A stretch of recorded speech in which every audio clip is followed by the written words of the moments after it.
Teachers எல்லாருக்கும் வணக்கம். நம்ம டிஆர்பி ஆனுவல் பிளானர் பார்த்துருப்பீங்க. அதில வந்து பார்த்தோன்னா, டெட் எக்ஸாம் வந்து 2026ல இந்த வருஷம் 2 வாட்டி நாங்க வந்து கண்டக்ட் பண்ண போறோம் அப்படின்னு சொல்லியிருக்காங்க. ஸோ, இப்போ நம்மளுக்கு இது வந்து பார்த்தோன்னா, ஒரு பெரிய சான்சஸ் ஆக்சுவலா. ஸோ, யார் யாரெல்லாம் வந்து இன்னும் டெட் எக்ஸாம் நான் இன்னும் பாஸே பண்ணல. இது ரொம்ப கஷ்டமா இருக்கு. இல்ல நான் நெறைய வாட்டி வந்து டெட் எக்ஸாம் எழுதிட்டேன். எனக்கு ஜஸ்ட்ல தான் போயிட்டே இருக்குது. எனக்கு வந்து பார்த்தோன்னா, பாஸ் பண்றது கொஞ்சம் வந்து டிஃபிகல்டீஸா இருக்குது அப்படின்ற மாரி யாருனா இருக்கீங்கன்னா, ஸோ இந்த வருஷம் நீங்க என்ன பண்ணணுங்க அப்படின்னா, கம்பல்சரி டெட் எக்ஸாம பாஸ் பண்ணி வச்சுக்கோங்க. அப்படி பாஸ் பண்றதுக்கு என்னென்ன வழிமுறைகள ஃபாலோ பண்ணணும் அப்படின்னா, நான் வந்து ஒரு சில ஐடியாஸ் நான் தரேன் நானு. ஜஸ்ட் 82 மார்க் தான் நம்ம எடுக்க போறோம். ஃபர்ஸ்ட் விஷயம் நம்ம மைண்ட்ல ஏத்த வேண்டியது, நம்மள என்ன பண்ண சொல்லல அப்படின்னா, 100 மார்க் எடுத்தா தான் நீங்க பாஸு. ஒரு டெட் எக்ஸாம் அப்படின்றது 100 மார்க் எடுத்தா தான் பாஸ் அப்படின்னு நம்ம சொல்லல. நீங்க ஒரு 82 மார்க் எடுங்க. உங்களுக்கு நாங்க என்ன பண்றோம்? Life time validity. ஸோ உங்களுக்கு 82 மார்க் எடுத்தாலே, நீங்க என்ன பண்ணிடலாம்? ஸோ அந்த வேலிடிட்டி சர்டிஃபிகேட்ட நீங்க வாங்கி வச்சுக்கலாம். நீங்க பாஸ் அப்படின்ற சர்டிஃபிகேட். அத வச்சு நீங்க நெறைய பெனிஃபிட்ஸ் இருக்குது ஆக்சுவலா. நெறைய பேருக்கு வந்து அது தெரியல. நீங்க டைரக்ட்டா நீங்க என்ன பண்ணலாம் அப்படின்னா, நீங்க வந்து ஒன்ஸ் ஒரு டெட் எக்ஸாம் பாஸ் பண்ணிட்டீங்க அப்படின்னா, ஒரு எய்டட் ஸ்கூல்ல கூட நீங்க என்ன பண்ணலாம் அப்படின்னா, அப்ரோச் பண்ணலாம். ஸோ அது மூலியமா கூட நீங்க என்ன பண்ணலாம் அப்படின்னா, ஒரு வேலைய நீங்க வாங்கிரலாம். ஸோ டெட் எக்ஸாம் இன்னமும் நான் பாஸ் பண்ணல. என்னென்ன பண்ணா நான் பாஸ் பண்ண முடியும்? அப்படின்னு கேட்டீங்கன்னா, ஃபர்ஸ்ட் விஷயம் நீங்க என்ன மிஸ்டேக்க பண்ணீங்க அப்படின்றத நீங்க ஐடென்டிஃபை பண்ணணும். ஸோ ஒரு டெட் எக்ஸாம் நீங்க எழுதியிருப்பீங்க. ஒரு 2 வாட்டியோ, இல்ல 1 வாட்டியோ, இல்ல ஒரு 3 வாட்டியோ எழுதியிருப்பீங்க. ஸோ அத்தன வாட்டி எழுதும்போது உங்களுக்கு கிளியர் ஆகல அப்படின்னா, என்ன மிஸ்டேக்ஸ நம்ம ரெகுலரா பண்ணிக்கிட்டு இருக்கோம்? நம்மளால வந்து ஒரு சில சப்ஜெக்ட்ட சரியா ஃபோக்கஸ் பண்ண முடியலையா? இல்ல ஒரு சில சப்ஜெக்ட் வந்து நம்ம எக்ஸ்பெக்ட் பண்ண மார்க் கிடைக்கலையா? ஏன் வந்து கிடைக்கல? நெறைய திருப்பி திருப்பி படிச்சிருப்பீங்க. ஏன்னா வந்து போர் அடிக்கும். ஒரே புக்க வந்து பார்த்தீங்கன்னா, திருப்பி திருப்பி எடுத்தாக்கா, பாரதியாரா? திருப்பி பாரதியாரே படிக்கிறோம். திருவள்ளுவரா? திருவள்ளுவரே தான் திருப்பி திருப்பி படிக்கிறோம். ஆனா எக்ஸாம்ல கொஸ்டின் வரமாட்டேங்குதே! அந்த மாரிலாம் எதனா இருந்துச்சு அப்டின்னா, ஸோ கொஞ்சம் வந்து இந்த way of method of study அத வந்து சேஞ்ச் பண்ணுங்க. கொஞ்சம் இன்ட்ரஸ்டிங்கா கொண்டு போறதுக்கு என்ன ஐடியா பண்ணலாம் அப்டின்னு யோசிங்க. ஏன்னா திருப்பி திருப்பி வந்து போர் அடிக்கும். என்னடா இது திருப்பி திருப்பி ஒரே சப்ஜெக்ட்ட திருப்பி திருப்பி படிச்சுட்டு இருக்கோம். நம்மளால ஏன் பாஸ் பண்ண முடியல? அப்போ இதெல்லாம் நம்மளுக்கு வந்து ஒரு தடங்கலா உட்காந்து நிக்கும். ஸோ அந்த ஒரு தடங்கல் எல்லாமே நம்ம என்ன பண்றோம் அப்டின்னா, நீக்குறோம்.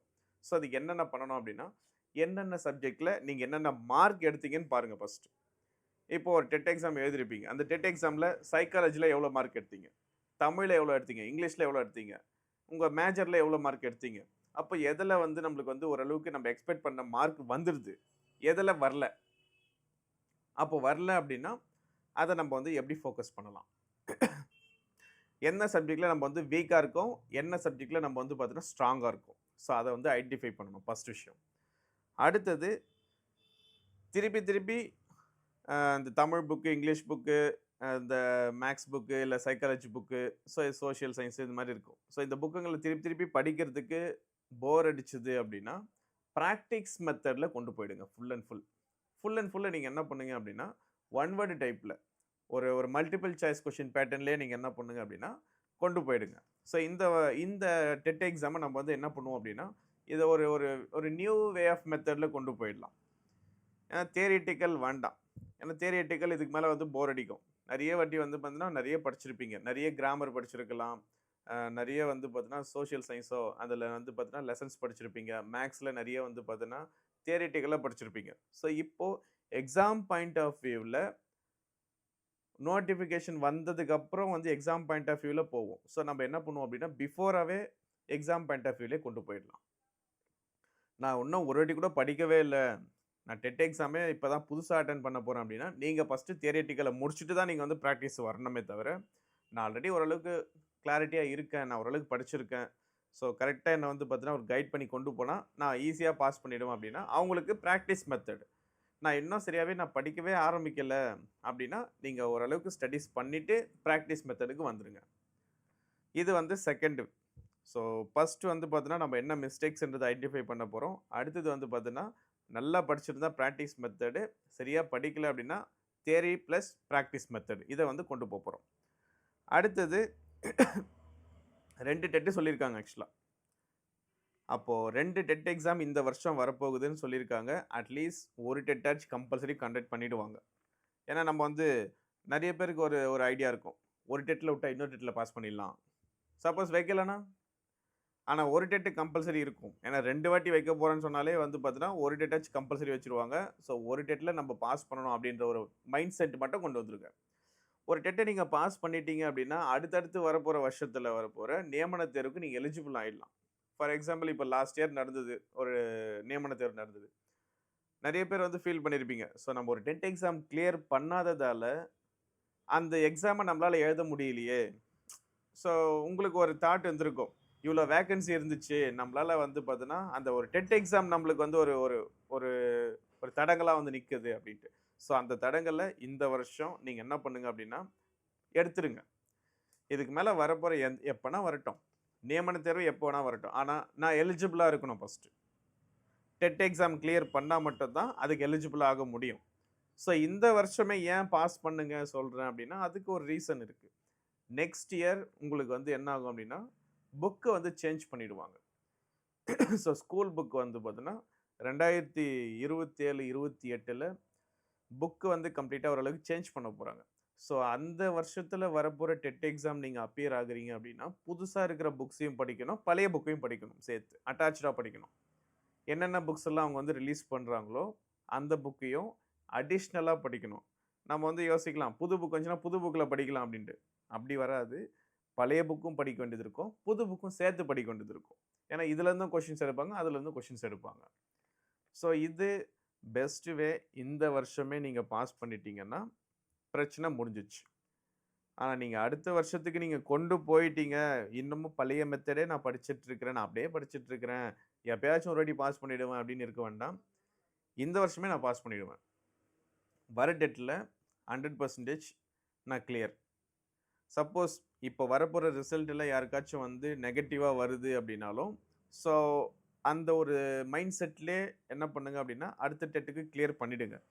"அட போடா! எனக்கு இந்த வாட்டி டெட்டு போயிடுச்சு. இதுக்கு மேல நான் எழுத போறதில்ல." அப்படின்லாம் இருக்க வேண்டாம். நெறைய பேர் சொல்லுவாங்க, "ஒரு டெட்ட வந்து பாஸ் பண்ணி என்ன பண்ண போற? இத வச்சு ஒண்ணும் பண்ண முடியாது. ஒண்ணும் வேலையும் போட போறதில்ல." அப்படின்னு நெறைய பேர் சொல்லுவாங்க. ஆனா அதெல்லாம் மைண்ட் செட்ல எடுத்துக்க வேண்டாம். நெறைய பேர் வேலைக்கு போனவங்கள பாருங்க. அவங்க தான் நம்மளோட இன்ஸ்பிரேஷன். சும்மா உட்காந்துட்டு படிக்க தெரியாதவங்க வந்து பார்த்தீங்கன்னா, நீங்க படிக்காத, நானும் படிக்கல அப்படின்னு சொல்லிட்டு இருக்கிறவங்கலாம் நம்மளுக்கு இன்ஸ்பிரேஷன் கிடையாது. யார் வந்து பார்த்தீங்கன்னா, தெளிவா படிச்சு அவங்க அடுத்த லெவலுக்கு மூவ் ஆகுறாங்களோ, அவங்க மட்டும் தான் நம்மளுக்கு இன்ஸ்பிரேஷன். ஸோ அவங்கள தான் நம்ம வந்து ஃபாலோ பண்ணணுமே. ஸோ அப்கமிங்ல வரப்போற நியமன தேர்வுக்கு நீங்க எலிஜிபிள் ஆகணும் அப்படின்னு நீங்க நெனச்சீங்கன்னா, இந்த வருஷம் வரப்போற டெட் எக்ஸாம கிளியர் பண்ணி வச்சுக்கோங்க.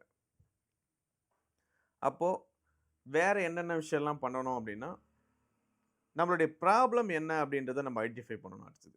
ஸோ நம்ம மிஸ்டேக்ஸ் ஐடென்டிஃபை பண்ணிட்டு இருப்போம். என்னென்ன சப்ஜெக்ட்ல என்னென்ன மிஸ்டேக்ஸ் பண்ணோன்ட்டு. இன்னொன்னு நம்மளுக்குள்ளே ஒரு சில ப்ராப்ளம் இருக்கும். அந்த ப்ராப்ளத்தையும் நம்ம ஐடென்டிஃபை பண்ணணும். ஃபர்ஸ்ட் ப்ராப்ளம் நம்ம ரெகுலரா இந்த எக்ஸாமுக்கு ஸ்டடீஸ் பண்ணோமா? லாஸ்ட் 1 மந்த் நான் படிச்சு ஃபெயில் ஆனேன் அப்படின்றது, அதெல்லாம் வந்து பார்த்தீங்கன்னா, ஒரு ஒரு பெரிய ஒரு ஸ்டடீஸ் கிடையாது. ஸோ ஒரு ஒரு ஒரு ஒரு எக்ஸாம் ப்ரிப்பரேஷன் பண்றோம் அப்படின்னா, அட்லீஸ்ட் ஒரு 30 ஒரு ஒரு ஒரு 3 மந்த் 30 டேஸ் எல்லாம் இம்பார்ட்டன்ட் கிடையாது. 1 மந்த்லாம் நம்ம பாஸ் பண்றதுலாம் கஷ்டம். ஒரு 3 மந்த் ஒரு 90 டேஸ் டூ ஒரு 100 டேஸ் நம்ம வந்து பார்த்தோம்னா, ஒரு எக்ஸாம்க்காக உட்காரணும். அதுவும் 82 மார்க்குக்கு இது போதும். இதே நீங்க வந்து ஒரு நியமன தேர்வுலாம் பண்றீங்க அப்படின்னா, ஒரு 6 மாசமாச்சும் தேவைப்படும். அப்ப நம்ம வந்து ஒரு 82 மார்க் எடுக்கிறதுக்கு அட்லீஸ்ட் ஒரு ஒரு ஒரு 3 மாசமாச்சும் டைம் ஸ்பெண்ட் பண்ணுவோம். அப்போ ரெகுலர் ஸ்டடீஸ் வெரி இம்பார்ட்டன்ட். இன்னைக்கு படிச்சோம், நாளைக்கு படிக்கல, நாளான்னைக்கு படிக்கலாம் அப்படின்ற மாரி கிடையாது. ஸோ வாரத்துல 7 நாள் இருக்கு அப்படின்னா, 7 நாள்ல 5 நாளாச்சும் படிக்கணும். ஸோ இதுதான் வந்து பார்த்தீங்கன்னா ரெகுலர் ஸ்டடீஸ். அடுத்தது கன்சிஸ்டன்சி கண்டிப்பா இருக்கணும். நம்ம என்ன ஒரு படிக்க போறோம் அப்படின்றதுல ஒரு ஐடியாஸ் கரெக்ட்டா இருக்கணும். ஒரு பிளானிங். ஸோ நம்போ இந்தந்த சப்ஜெக்ட்லாம் வந்து பார்த்தோன்னா, இந்தந்த டேஸ்லயே நம்ம முடிச்சிடணும். ஒரு 6வது புக் இருக்கு அப்படின்னா, இந்த 6வது புக்ல இதெல்லாம் வந்து பார்த்தீங்கன்னா, ஒரு ஒரு 10 டேஸ்ல முடிக்கணும். ஸோ அந்த மாதிரியான பிளான் வேணா நான் போட்டு தரேன் நானு. அதுக்கு நீங்க ரெடியா இருங்க. அதுக்கு அடுத்தது என்னென்ன டாபிக்ஸ் வெரி இம்பார்ட்டன்ட். நம்ம என்னென்ன டாபிக்ஸ ஃபர்ஸ்ட்டு ஃபோக்கஸ் பண்ணா, நம்ம வந்து மார்க் எடுத்துற முடியும். அதையும் நம்ம பார்த்துக்கணும். சும்மா வள வள வள வளன்னு அப்படியே படிச்சுட்டே போறது கிடையாது ஸ்டடீஸ். இது வந்து காம்படிட்டிவ் எக்ஸாம்னாலே நம்ம என்ன பண்ணணும் அப்படின்னா, கொஞ்சம் வந்து ஒரு ஸ்மார்ட்டா ஒர்க் பண்ணணும். இந்த டாபிக் படிச்சா ஒரு மார்க் இருக்கு. இந்த டாபிக் படிச்சாக்கா வருமா? வராதா? அப்படின்னா அதெல்லாம் ஓரங்கட்டி வைக்கிறது தான் பெஸ்ட். ஒரு சில டாபிக் படிச்சாலே உங்களுக்கு தெரியும். கம்பல்சரி இதுல ஒரு மார்க் இருக்கு. இப்ப திருக்குறள பத்தி நம்ம ஒரு டாபிக் படிக்கிறோம் அப்படின்னா, அதுலருந்து ஒரு கொஸ்டின் எப்பவுமே கேட்கறாங்க. அப்போ எந்தெந்த டாபிக் எல்லாம் எப்பவுமே கேட்பாங்களோ, அத மெயினா ஃபோக்கஸ் பண்ணணும். அதே மாரி ஒரு சில விஷயம்லாம் மறந்துரும் நம்பளுக்கு. மறக்காம இருக்கிறதுக்கு என்ன செய்யணும்? பிராக்டிஸ் பண்ணா மறக்காம இருக்குமா? இல்ல நாம படிச்சத ஒருத்தருக்கு சொல்லிக் குடுத்தா மறக்காம இருக்குமா? இல்ல நம்ம படிச்சத அண்டர்லைன் பண்ணி படிச்சா மறக்காம இருக்குமா? ஸோ உங்களுக்குன்னு ஒரு மெத்தட் இருக்கும். அந்த மெத்தட் என்ன அப்படின்றத ஐடென்டிஃபை பண்ணுங்க. கிளியரா இந்த வாட்டி டெட் எக்ஸாம் எழுதும்போதே, நீங்க என்ன டாபிக்னா கேளு. நீங்க என்ன மாரியான கொஸ்டின் சொன்னா கேளு. நான் எழுதுறதுக்கு ரெடி. ஓகேவா? ஸோ அந்த ஒரு மெத்தட கொண்டு வந்துருங்க. மறக்காம இருக்கணும் அப்படின்னா, நம்ம என்ன விஷயத்த ஃபாலோ பண்ணணும்? ஏன்னா ஒவ்வொருத்தருக்கு ஒரு ஒரு மாதிரியான சைக்காலஜிக்கலா இருக்கும். ஓகேவா? ஸோ ஒருத்தருக்கு வந்து பார்த்தீங்கன்னா, அண்டர்லைன் பண்ணி படிச்சா எனக்கு மறக்காதுன்னுவாங்க. ஒருத்தருக்கு வந்து பார்த்தீங்கன்னா, ஒரு வாட்டி படிச்சு முடிச்ச உடனே ஒரு டெஸ்ட் எழுதி பார்த்தா எனக்கு மறக்காதுன்னுவாங்க. ஒருத்தர் வந்து பார்த்தீங்கன்னா, ஒரு சிலர் டிஸ்கஸ் பண்ணணும். நான் படிச்சத ஒருத்தருக்கு சொல்லிக் குடுத்தா தான் எனக்கு மறக்காது இருக்கும் அப்படின்ற மாரி இருக்கும். ஸோ என்ன மெத்தட் உங்களுக்கு தெரியுமோ, அந்த மெத்தட ஃபாலோ பண்ணுங்க. அதே மாதிரி லாஸ்ட்டா ஒரு விஷயம் உங்களுக்கு சொல்ல வேண்டியது, ப்ரீவியஸ் இயர் கொஸ்டின் பேப்பர ரெஃபர் பண்ணுங்க.